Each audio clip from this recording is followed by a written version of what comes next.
시청자 여러분 안녕하십니까? 재테크 매거진 이것이 돈이다의 최혜린입니다.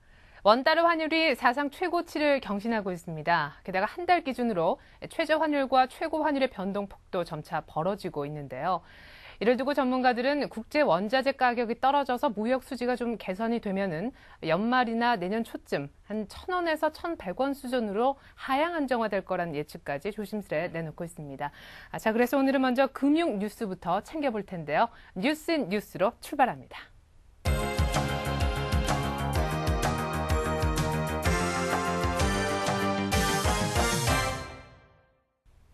서울경제신문 우승호 기자와 함께합니다. 안녕하세요. 네, 안녕하세요. 최근에 금융시장이 불안하고 환율의 등락이 계속되면서 환테크 어떻게 하면 좀 잘할 수 있을까 다들 고민이 좀 많으신 것 같더라고요. 주가보다 맞추기 힘든 게 환율이지 않습니까? 네, 환율이 한 달도 되지 않아 20%나 급등하고 있습니다. 이런 때일수록 환테크도 기본에 충실해야겠습니다. 먼저 유학이나 여행 등으로 환율과 관계없이 외화가 꼭 필요한 실수요자라면 분할 매수와 분할 매도 전략이 필수적입니다.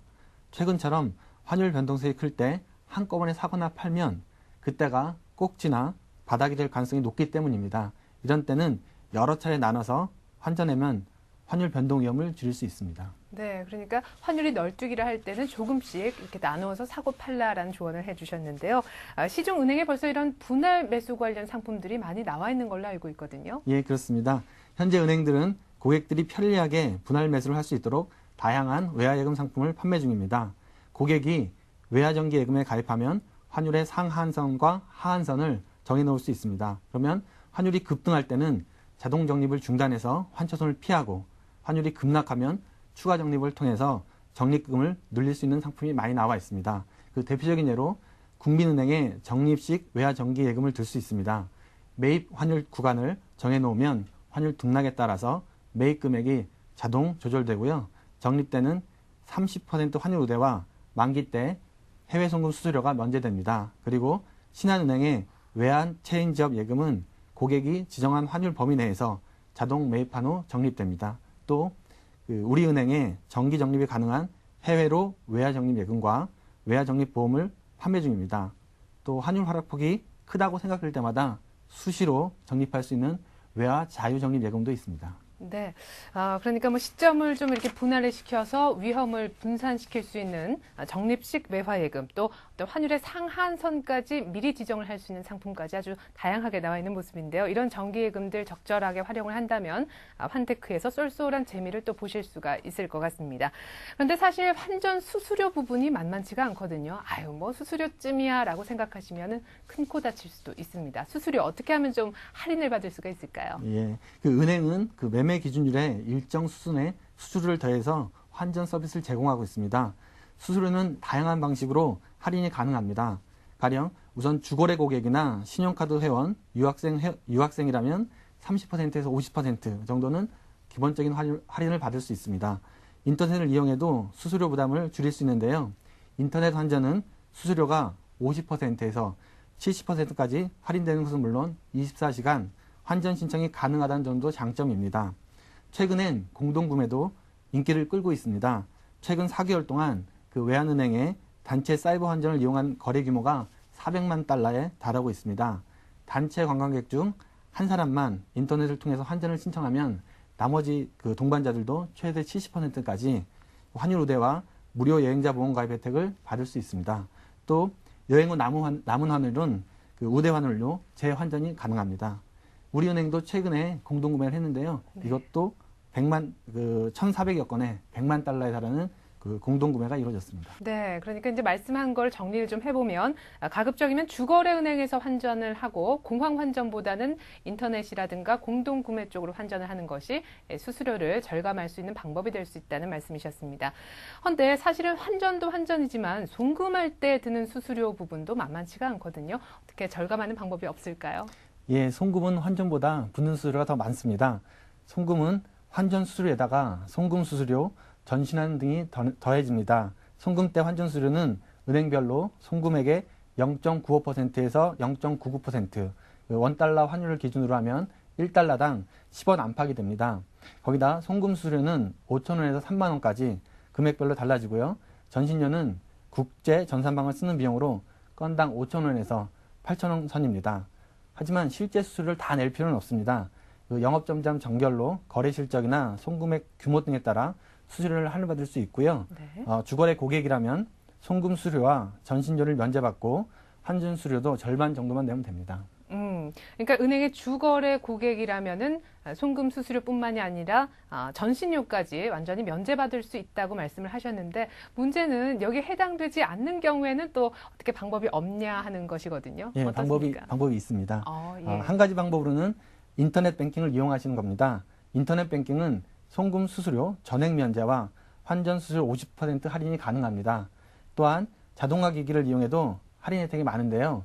국민은행의 경우 ATM을 통해서 송금을 할 때는 수수료를 전액 면제해주고 있습니다. 또 전신료는 8,000원에서 5,000원으로 3,000원을 깎아주고요. 또 영업시간 내 ATM을 이용하면 환전 수수료를 30% 할인해줍니다.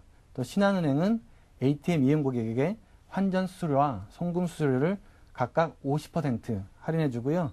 우리은행은 30%씩 깎아줍니다.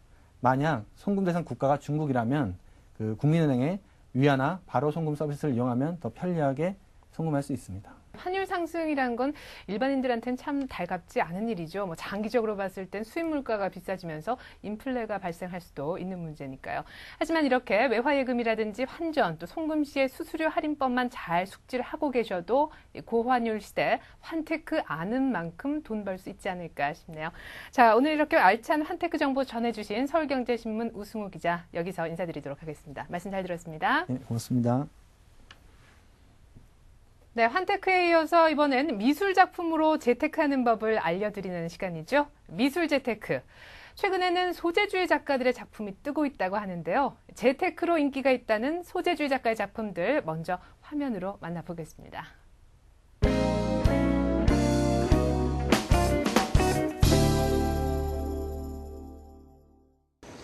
미술 재테크 김지수입니다. 최근 들어 재테크 수단으로 각광받고 있는 미술 시장. 그러다 보니 크고 작은 아트페어들이 자주 열리는데요. 오늘은 그중 한 곳을 찾아와 봤습니다. 지금부터 저와 함께 둘러보실까요?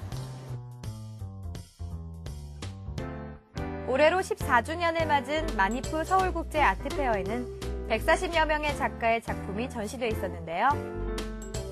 마니프 아트페어는 지난 1995년 시작된 이래 미술의 대중화와 미술의 활성화에 기여해왔습니다. 올해도 많은 관람객들이 아트페어를 찾았는데요. 특별히 어떤 작품 마음에 들고 계세요? 특별히 어떤 작가의 작품을 딱 결정하기는 너무 좋은 작품이 많아서 고르긴 힘들고요. 작가의 작품 세계를 독특한 개성으로 이렇게 표현해주는 그런 작업이 좋은 것 같습니다.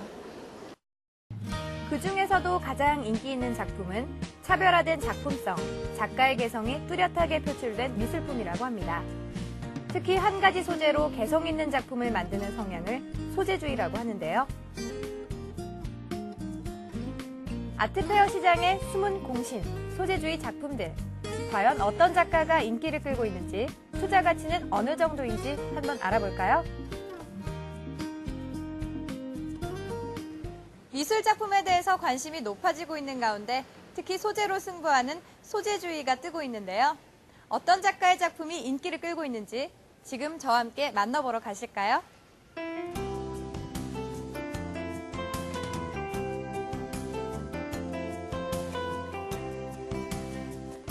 첫 번째 찾아간 갤러리. 그런데 작품을 보니 장갑이 눈에 띄는데요. 바로 30여 년간 장갑이란 한 소재로 독창적인 작업을 해오고 있는 정경현 작가의 작품들입니다. 실제로 섬유미술을 전공한 정경현 작가는 장갑을 소재로 회화뿐만 아니라 판화, 조각, 설치미술 등등 다양한 조형 작업을 하고 있습니다.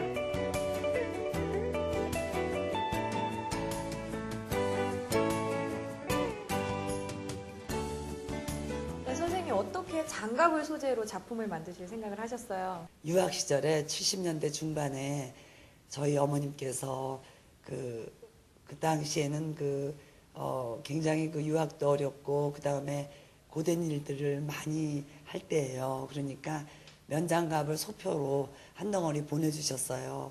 그 사랑과 저희 어머님뿐 아니라 모든 어머님들, 모든 분들, 말 못하는 분들까지도 우리가 손짓 몸짓이라는 게 있지 않습니까?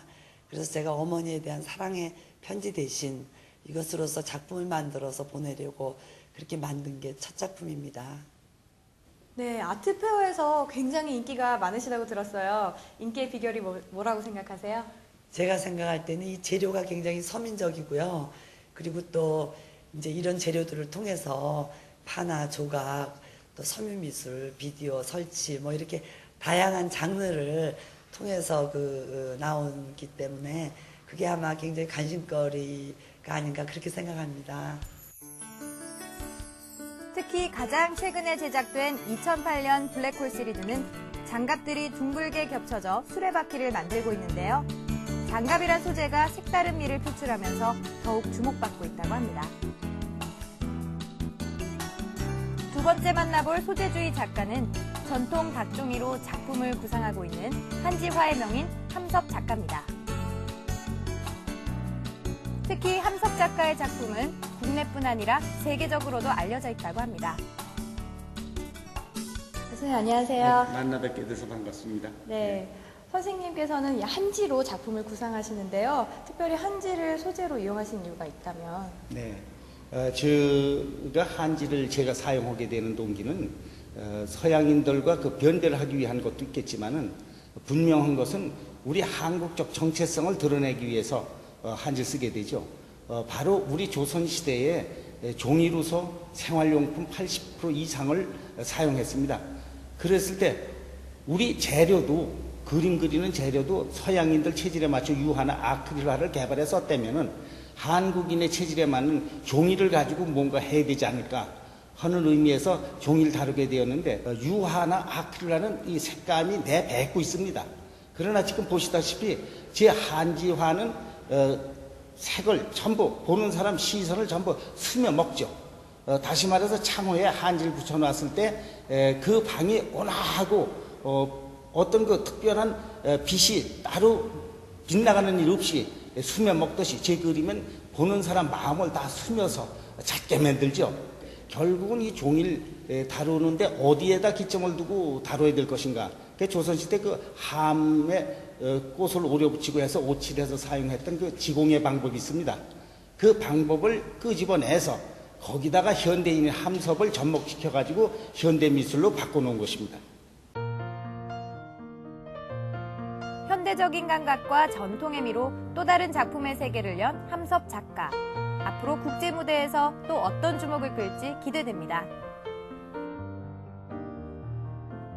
미술 재테크 시장에 새롭게 주목받고 있는 소재주의 작품들. 작품 보는 견문도 넓히고 재테크도 할 수 있는 절호의 기회가 아닐까요? 네.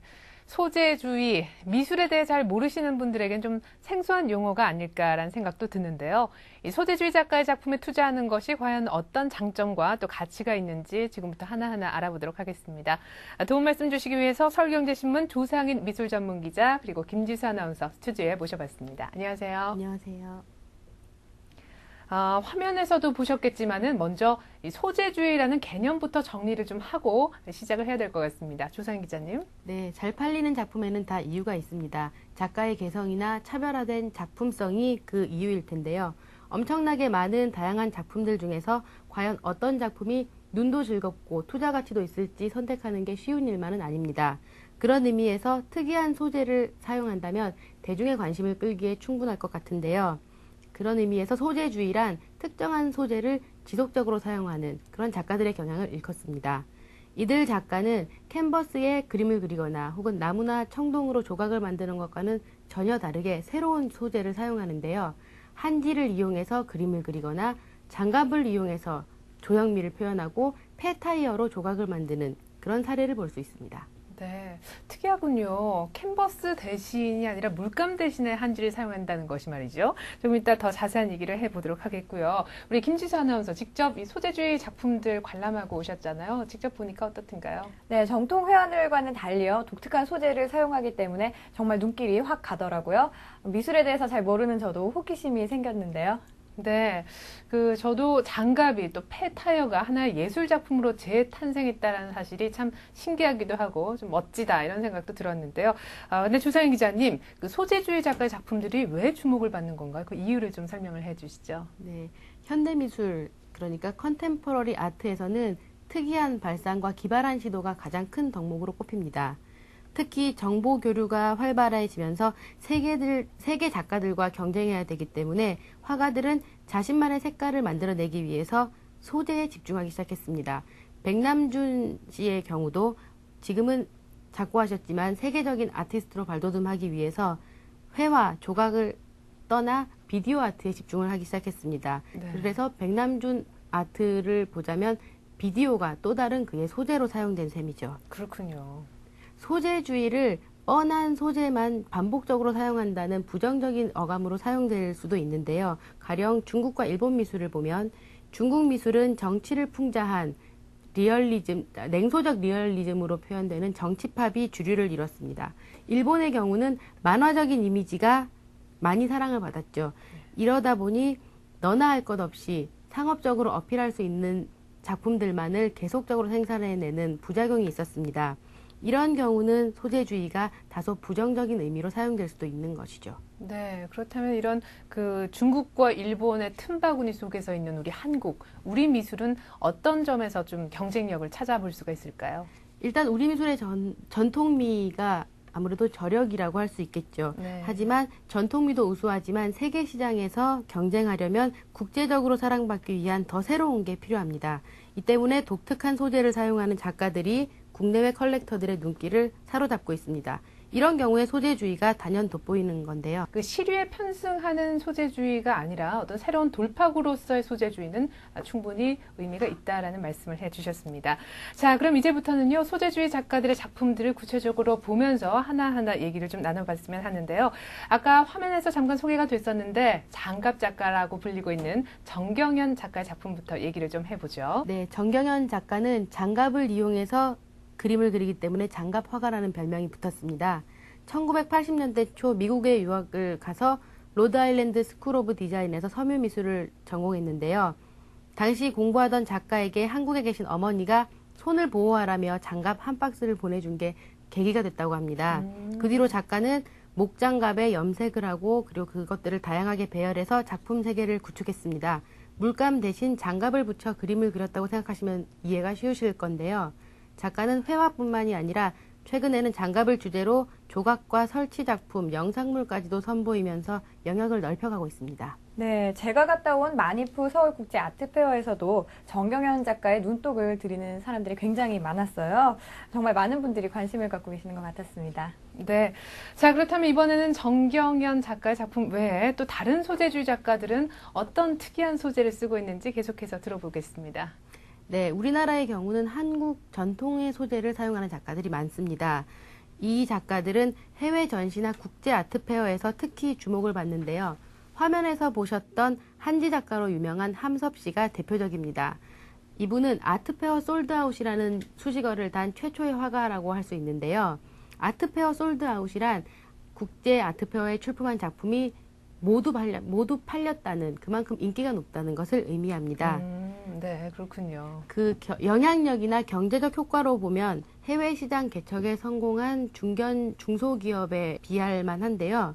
함 작가는 한지를 이용하는데 서양화가 아크릴 유화물감으로 그림을 그려내듯이 우리의 한지도 충분히 그렇게 활용할 수 있다는 것을 작품으로 보여주는 작가입니다. 일단 전통적인 기법으로 만든 닭종이를 수백 번 이상 두들겨 팬 다음에 물에 적신 색 한지를 올리고 또 덧붙여서 독특한 함 작가만의 작품을 만들어냅니다. 네, 두들겨 패고 또 이렇게 말리고 붙이고 하려면 엄청난 시간이 들어갈 것 같고 굉장한 어떤 장인 정신마저 느껴지는데 이제는 자꾸 얘기를 들으니까 한지를 이용한 함섭 작가의 작품 세계가 좀 더 깊이 알고 싶다 하는 궁금증이 드는데요. 아까 장갑을 고집했던 정경현 작가처럼 이 함 작가가 어떤 한지를 고집하는 특별한 이유도 있을 것 같다는 생각이 들거든요. 어떻습니까? 네, 함섭 작가는 우리 것에 대한 애착이 이 같은 작품에 대한 열정으로 표현된 작가입니다. 함 작가는 서양화를 전공했지만 작업 활동을 계속하면서 왜 피카소 같은 세계적인 화가가 우리나라에서는 나오지 않느냐에 대해서 늘 의문을 품어왔다고 합니다. 네. 서양 유화가 아크릴로 그림을 그리듯이 우리는 그에 대체할 만한 또 다른 소재를 만들어줘야 하는 게 아닌가. 그러다 보니 우리만의 고유 소재인 한지에 집중했고 한지를 작가만의 기법으로 가공을 해서 자유자재로 화면에 이렇게 표현해내기 시작한 거죠. 작가의 작업실에 가면 알싸한 한약 냄새가 가득한데요. 천궁이라는 약재를 사용해서 한지를 가공하다 보니 해외 컬렉터들은 이 신비로운 냄새에도 사로잡힌다고 합니다. 네. 가장 큰 특징이라고 하면은 바탕을 꼽을 수가 있는데요. 한지를 덧붙이고 또 눌러서 만든 바닥 표면은 다른 사람이 쉽게 모방할 수도 없는 것이기 때문에 더 큰 가치가 있습니다. 자, 그렇다면 지금 당장 나는 이 소재주의 작가들의 작품들을 만나보고 싶어 하는 분들이 계실 것 같거든요. 현재 갈 수 있는 전시회가 어떤 것들이 있는지 좀 알아보겠습니다. 네, 정경현 작가의 전시회는 세호 갤러리에서 10월 말까지 있을 예정입니다. 많은 관심 가져주셨으면 좋겠고요. 함섭 작가의 개인전은 21일까지 공평동 공평아트스페이스에서 열립니다. 직접 가셔서 작품을 보시면 마음에 드는 작품을 구입하실 수도 있습니다. 네, 알겠습니다. 또 그리고 정경현 작가의 경우에는 현재 30주년 기념 전시까지 열리고 있으니까요. 꼭 한번 들러보시기 바라겠습니다. 자, 지금까지 아트페어에서 뜨는 소재주의 작품들에 대해서 알아봤는데요. 다음 주에도 새로운 미술 정보 또 많이 전해드리도록 하겠습니다. 지금까지 조상인 미술 전문 기자 그리고 김지수 아나운서와 함께 얘기 나눠봤습니다. 고맙습니다.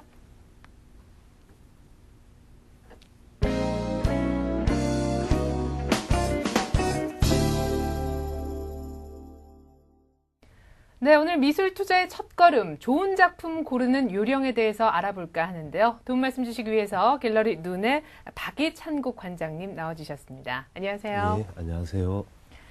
먼저 좀 여쭤보고 싶어요. 그 미술 전문가께서 보시는 좋은 작품이란 그 기준이 뭔지 궁금합니다.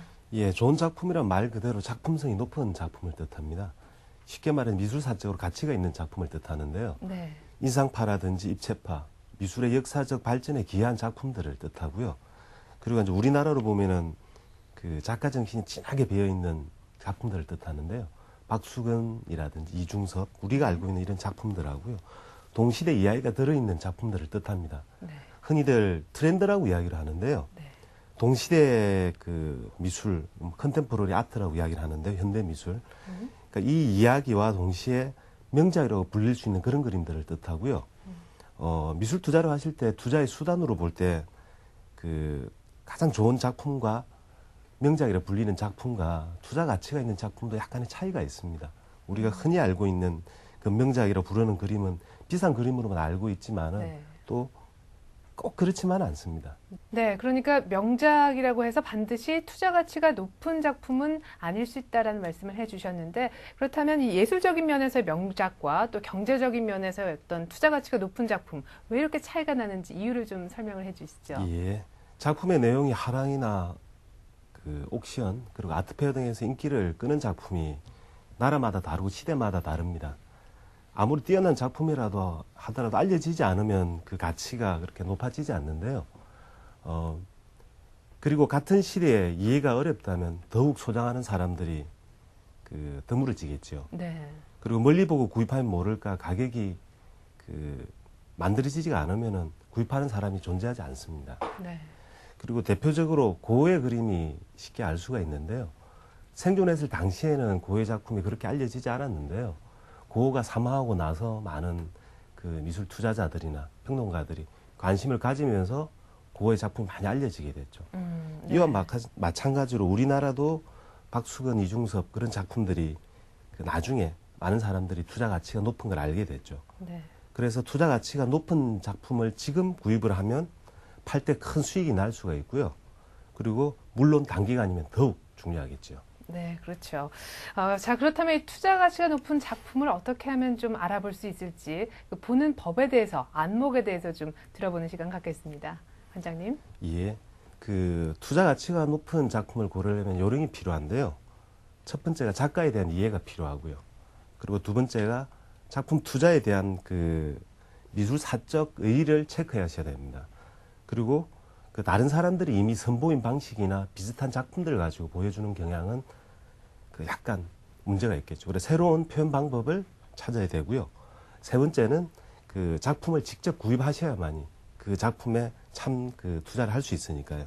네, 그러니까 이제 투자 가치가 높은 작품을 고르는 방법 세 가지를 일목요연하게 이제 말씀을 해주셨는데, 먼저 첫 번째, 작가에 대한 이해가 필요하다는 말씀부터 좀 더 구체적으로 들어보는 시간 갖겠습니다. 예. 작가에 대해서 이해를 하려면은 가장 중요한 게 전시한 이력입니다. 그리고 이력과 그 평론가들이 많이 보여주는 평론들, 그리고 또 뭐 가장 핵심이 되는 작품이 있어야 되겠죠. 그리고 그 평론을 읽어보면 쉽게 작품에 대해서 이해를 할 수가 있습니다. 주식 투자를 할 때 가장 기본이 회사에 대해서 알아야 되듯이 그 작품과 작가에 대해서도 알아보는 게 굉장히 중요할 거라고 생각이 됩니다. 네, 그럼 두 번째로 작품 가치의 미술사적 의의에 대해서 좀 따져봐라 라고 조언을 해주셨었는데요. 작품 가치라는 말도 알고요. 또 미술사적 의의라는 말도 아는데 이 같이 붙으니까 무슨 말인지 잘 감이 안 잡히는 것 같아요. 미술작품 과거에도 투자 상품이었습니다. 특히 이제 우리나라는 과거 조선시대뿐만 아니라 뭐 고려시대, 삼국시대에도 그 미술품에 대한 투자가 있었는데요. 물론 그 시대의 미술품은 일반인보다 왕족이나 귀족, 특수한 계층들이 많이 그 투자 상품으로 그 상호 교환의 의미를 가지고 있었는데요. 조선시대에 들어와서 작품 거래가 이제 활발해지기 시작했죠. 작품을 이해하는 그 소수의 사대부 집안들이 늘어나면서요. 미술 작품을 상속을 통해 이제 집안의 가보가 되거나 매매를 통해서 부동산이나 동산으로 교환되면서 역사적으로 의미를 부여하게 됐는데요. 당시에도 경제 정선의 진경 산수화가 등장했을 때 미술계에는 당시 굉장히 센세이션이었습니다. 왜냐하면 중국의 산수화를 따라 그리는 게 그 당시의 유행이었는데요. 네. 우리나라에서 그것도 그 동방의 작은 나라에서 중국에서 그리지 못했던 진경 상수화, 말 그대로 직접 가서 보고 그런 그림이 등장을 하게 되는데요. 이런 것 때문에 그 우리나라 그 작품들이 중국에도 영향을 끼치게 됩니다. 그리고 한 예가 그 당시에 서양에도 인상파라는 그런 그 화풍이 등장하면서 센세이션을 일으켰는데요. 당시에 빛의 느낌에 따라 가지고 작품이 진한 색으로 인상이 남는 걸로 등장하게 됩니다. 네. 그리고 사람들은 그 당시에 그 작품들로 깜짝 놀랐죠. 네. 왜냐하면 색깔이 들어간 그림이 전혀 다른 색으로 표현이 되고 느낌이 다르게 나오니까요. 거의 뭐 미술계 반란이었는데요. 서양과 우리나라가 동시대에 비슷한 센세이션을 인해 가지고 미술사를 이렇게 바뀌게 만들었죠. 네. 그런 충격으로 인해 가지고 아마 지금도 그 작품들이 뭐 gem재정선의 산수화라든지 그리고 인상파 그림들이 어마어마한 가격에 거래되고 있습니다. 네. 지금부터는 작품 구매 방법에 대해서 본격적으로 좀 얘기를 나눠보도록 하겠습니다. 관장님, 제가 듣기로는요, 요즘 미술 투자에 관심 많으신 분들이 아트페어를 많이 찾는다고 하더라고요. 예. 아트페어가 과연 어떤 곳인지 좀 더 구체적인 설명을 좀 부탁드리겠습니다. 예, 아트페어라는 건 정기적으로 열리는 대규모의 미술 시장을 뜻합니다. 그리고 투자적인 안목을 키우는데 이보다 좋은 기회가 없고요. 아트페어에 가면은 첫째로 다양한 작품들을 많이 볼 수 있습니다. 그리고 그 마음에 드는 작품을 고르기가 아주 쉽겠죠. 두 번째로 화랑에서는 아주 좋은 작품들을 내놓게 되어 있습니다. 그래서 흔히들 마스터피스라고 이야기를 하는데요. 네. 대표작들이 많이 나오니까 그 구입할 수 있는 기회가 많아지고요. 또 하나는 이제 세 번째인데요. 그 수작들을 정확한 가격에, 우리 흔히 공정가라고 부르는 가격에 판매가 되니까요. 아주 좋은 가격에 구할 수가 있습니다.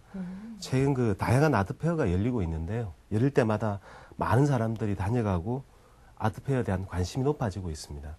그리고 2007년과 더불어 올해도 그 아트페어의 그 매출액이 170억, 190억 정도씩 매출을 올렸다고 그 소문이 돌기도 하는데요. 와.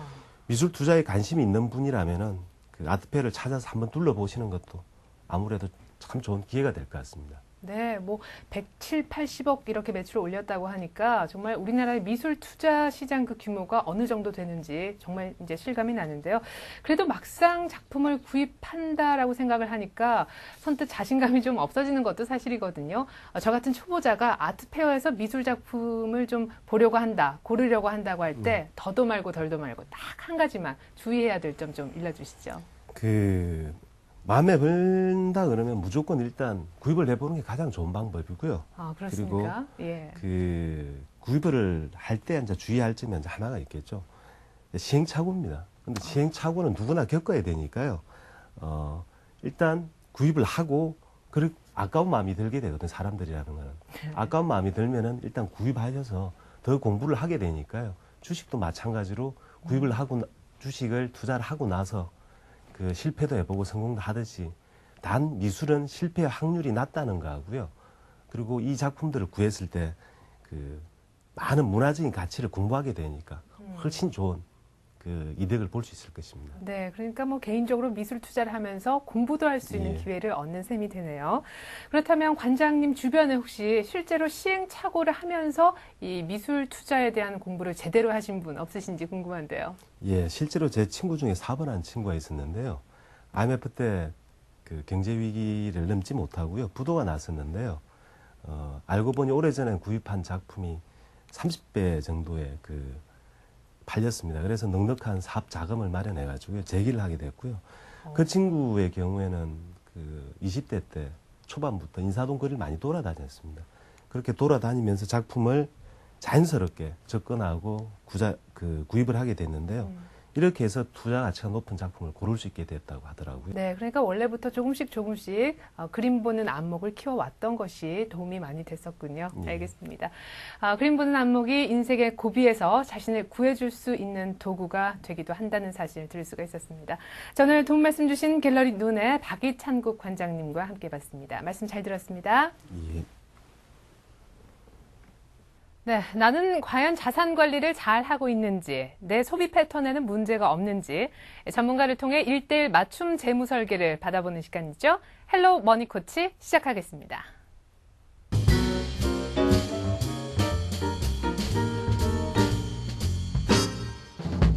드디어 내 집 마련에 성공한 김씨 부부. 중소기업에 다니는 40대 외벌이 가족인데 아휴, 저 집은 언제 봐도 참 다복해 보여. 왜? 작년에 집도 샀다면서요? 그뿐이게 글쎄 둘째는 사립학교에 보낸다잖아. 어머머, 학비 대기가 쉽지 않을 텐데. 보기와는 다르게 알부장가 보네. 하지만 부부에겐 말 못할 속사정이 있었는데 집만 있다 뿐이지 모아놓은 돈은커녕 다달이 생활비도 빠듯한 실정이다. 여보, 애들 학원비 내고 나면 이번 달도 마이너스예요. 남들처럼 여행을 자주 다니나 그렇다고 외식을 마음껏 해봤나. 우린 언제까지 이렇게 살아야 돼요? 아, 그럼 어떡하겠어? 그렇다고 아이돌 교육비를 줄일 수는 없잖아. 애들아, 새 컴퓨터는 다음 달에 사주면 안 될까? 또 다음 달? 직장만 하느라 허리 한 번 못 펴고 살았지만 커가는 아이들 교육비 부담에 부부의 노후 준비는 생각도 못하고 있는데 돈가뭄에 시달리는 40대 가족. 과연 그 해결책은 무엇일까? 네. 내 집 마련에 성공한 40대 부부. 그러나 초등학생 자녀들의 교육비와 노후 자금은 전혀 준비를 하지 못하고 있는데요. 어떻게 하면 자산 운영을 좀 잘 할 수 있을지 도움 말씀 주시기 위해서 금융 컨설턴트 조경만 대표 자리에 함께 해주셨습니다. 안녕하세요. 안녕하세요. 앞으로 돈 쓸 일은 더 많아질 텐데 현재 모아놓은 돈은 없고 이 부부 현재 해결해야 될 문제가 아주 산더미 같습니다. 대표님 먼저 이 부부의 재산 부채 현황부터 좀 분석을 해주시죠. 예, 사실 이 가족의 재무 상태는 너무 간단합니다.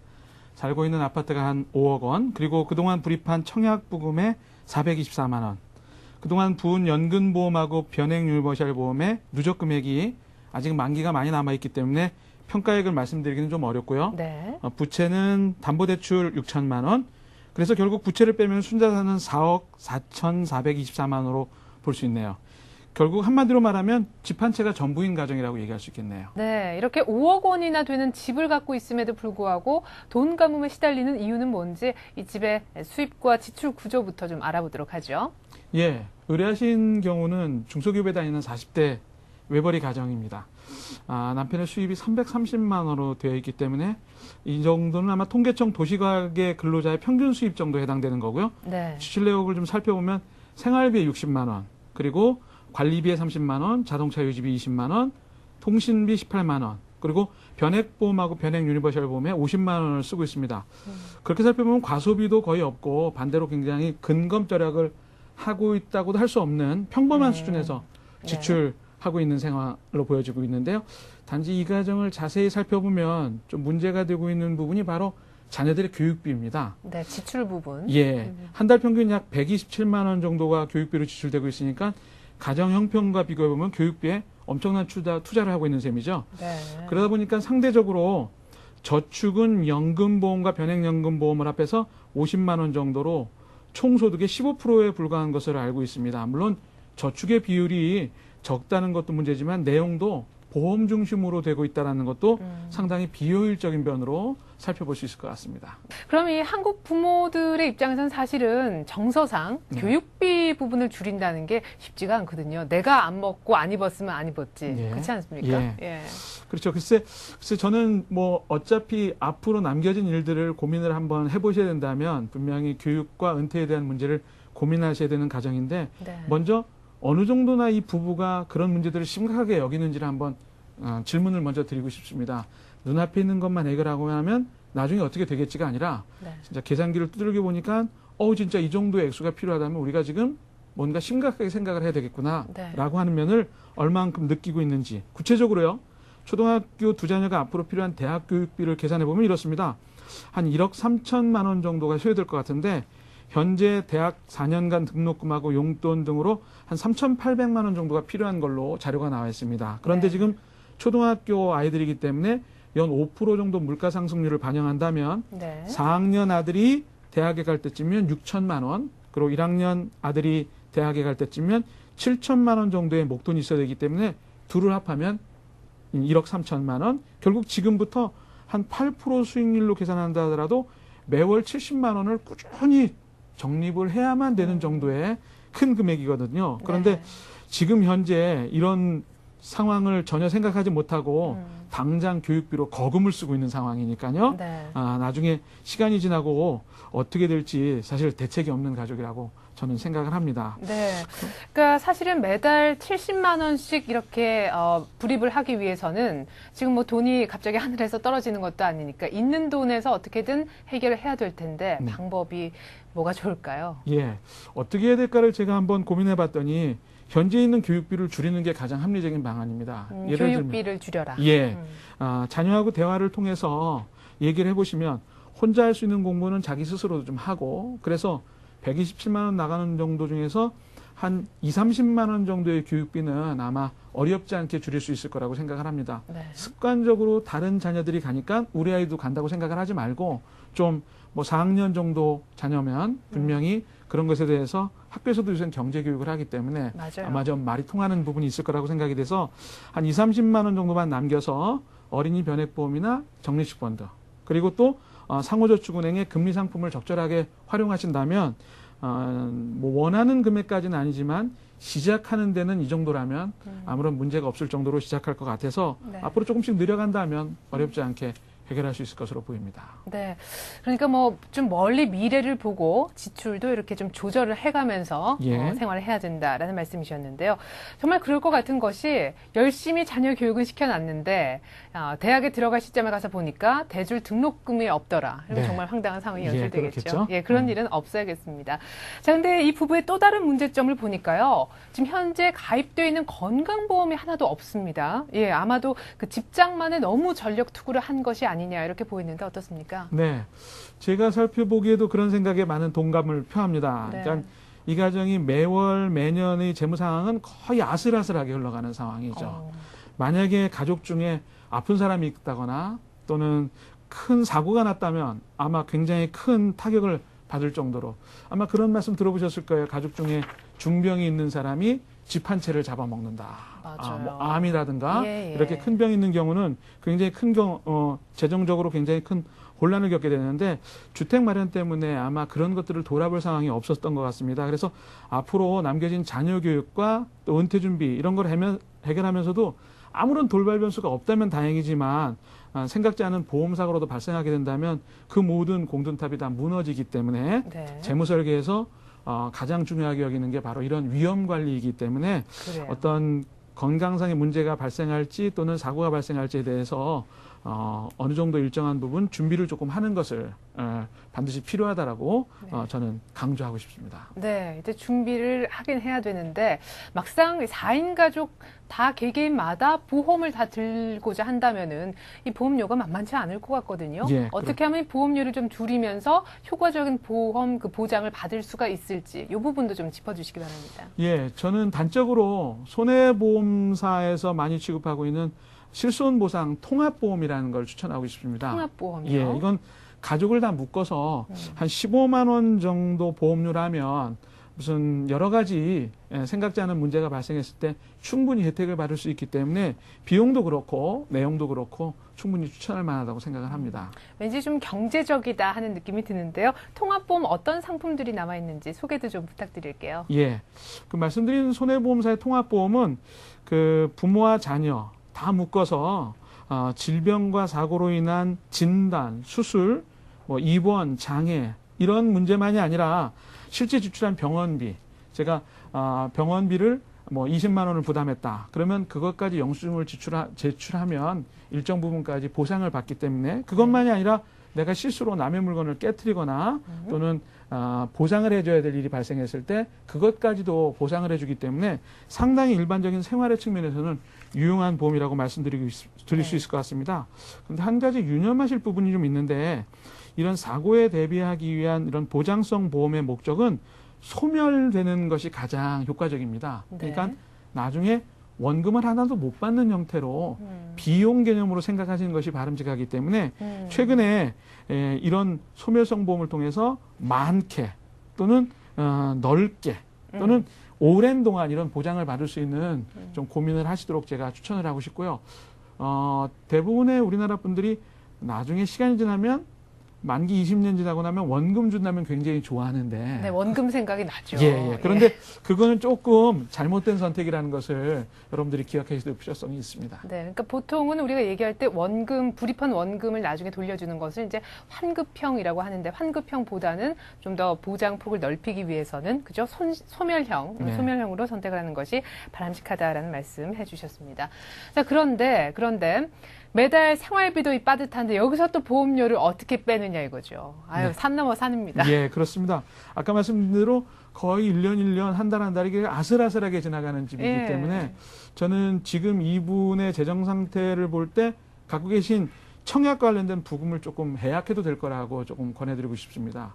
왜냐하면 뭐 청약부금은 대부분 아파트를 분양받기 위해서 갖게 되는 그런 금융상품인데 네. 이미 상담하는 이 가정은 주택 마련이 끝난 상황이기 때문에 물론 청약부금을 갖고 있어서 또 하나의 주택을 마련할 때 이사 가거나 그럴 때 도움은 될 거지만 이 정도 가정 구조에서 또 집을 마련한다거나 이런 아마 제 목표를 세운다면 그때 상황에 굉장히 꼬일 수 있는 가능성이 있기 때문에 네, 집 마련은 여기서 멈추고 네, 그래, 맞아요. 그런 것들을 좀 다른 쪽으로 효과적으로 사용하신다면 일시적인 방편으로 그 청약보금을 해약한 돈을 가지고 일단 소멸성 보험을 가입하시고 네. 내년에 소득이 좀 는다거나 또는 부인께서 나중에 일을 좀 하셔서 가계소득이 좀 늘게 된다면 그때는 조금 더 자유로운 상태에서 이런 문제들을 해결할 수 있지 않을까 그렇게 생각을 합니다. 그렇게 하면 좀 숨통이 트일 것도 같습니다.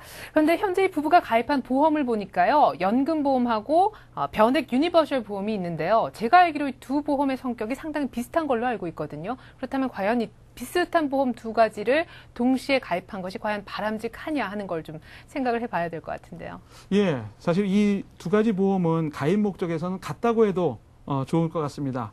왜냐하면 10년 이상의, 그러니까 예를 들면 뭐 은퇴 자금이라든가 이런 거를 마련할 때 가장 유용하게 쓰여지는 거죠. 근데 내용을 자세히 살펴보면 굉장히 다른 것이 우리가 발견할 수 있습니다. 연금보험은 고객이 납입한 보험료의 일정 부분을 공시이율이라고 하는 금리로 운영을 하는 건데 네. 반해서 변액 유니버셜 보험은 고객이 납입한 보험료의 일정 부분을 투자형, 예를 들면 주식형, 혼합형, 채권형 이런 펀드에다가 네. 운용을 하는 거기 때문에 상당히 나중에 다른 결과가 나타날 수 있다는 거죠. 하나는 금리에 연동되어 있는 거고 하나는 투자형 보험이라고 생각하셔도 될 것 같습니다. 네.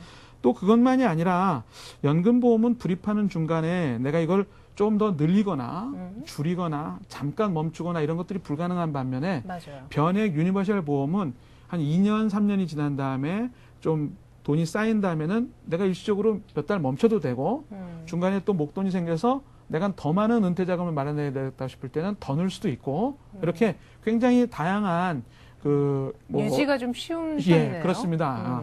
10년 이상의 불확실성이 존재하기 때문에 그런 정도의 가능성과 여유가 주어지지 않으면 대부분의 분들은 급할 때 해약을 한다거나 이런 최악의 상황을 선택할 수밖에 없기 때문에 네. 이런 것도 변액 유니버셜 보험이 상대적으로 좋다고 생각할 수 있죠. 그래서 네.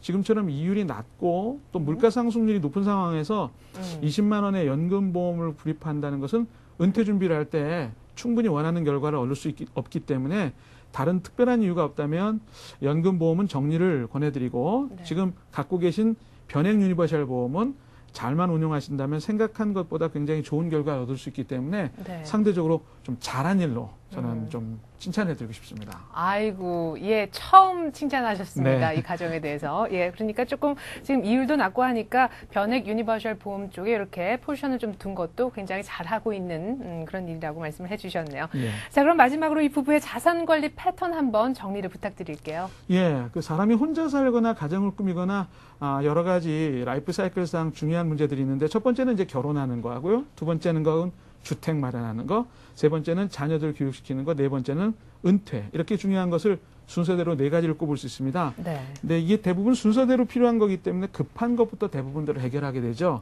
그렇죠. 이 과정은 40대 중반 이후에 나타나는 자녀들의 고등학교 대학 학자금, 그다음에 은퇴 준비에 생각을 하지 못한 것 같은 느낌을 받기 때문에 아마 그런 문제를 풀지 못할 가능성도 좀 있는 것 같아서 네. 선택과 집중을 통해서 지금까지는 주택 문제에 대한 해결을 잘 하셨지만 앞으로는 금융자산을 늘려서 자녀 교육비를 해결하고 은퇴 준비를 하신다면 아마 굉장히 큰 과제이지만 어렵지 않게 해결할 수 있을 것 같고 또 그 보장성 보험에 대한 부분도 좀 준비를 잘 하신다면 네. 별로 앞으로 가는 길에 걸림돌 없이 충분히 잘 갈 수 있을 거라고 생각을 합니다. 지금 그런 기회를 놓치신다면 아마 계속 돈에 쫓기는 상황이 되기 때문에 시간이 가면 갈수록 평생을 어쩌면 돈에 쫓기는 그런 삶으로 될 수 있기 때문에 조금 걱정스러운 부분이 있지만 네. 이 부분만 명심하신다면 아마 굉장히 좋은 결과를 얻을 수 있을 것 같습니다. 그래요. 이제는 더 이상 살얼음판을 걷지 않도록. 네. 맞습니다. 그래 멀리 좀 노후까지 생각을 하신다면 우리 조경만 대표님의 충고를 정말 명심해야 할 것 같습니다. 저희 헬로 머니코치 시간은요. 여러분들의 참여로 이루어지는데요. 재무 설계 원하시는 분이 있다면 프로그램 게시판에 올려주시기 바라겠습니다. 오늘 도움 말씀 주신 조경만 대표님 말씀 잘 들었습니다.